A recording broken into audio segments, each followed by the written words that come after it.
Welcome to my channel. আজ আমি ধনিয়া পুদিনার চাটনি বানিয়ে দেখাবো।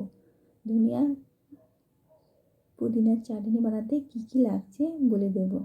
এখানে নিয়েছি ধনিয়া, পুদিনা, রসুন, টমেটো, একটা কাঁচা লঙ্কা আর লেবু। ধনে পাতা ধুয়ে কুচি নিয়েছি, টমেটোরও কুচি নিয়েছি।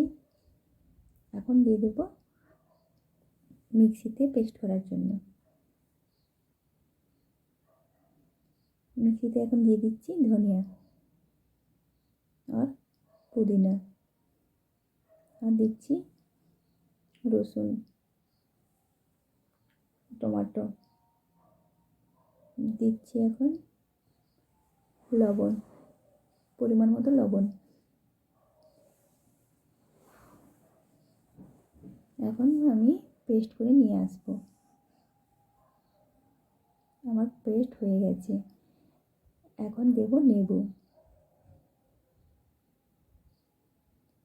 পুদিনার চাটনি রেডি হয়ে গেছে। আপনারা বাড়িতে ট্রাই করে দেখতে পারেন, খুবই টেস্টি হতে হয়, ভীষণ ভালো লাগে। পকোড়ার সঙ্গে খেতে ভীষণ ভালো লাগে। আর এই চাটনি বাড়িতে বানিয়ে খেয়ে দেখবেন, ভালো লাগলে লাইক করবেন নেক্সট ভিডিও আনার জন্য।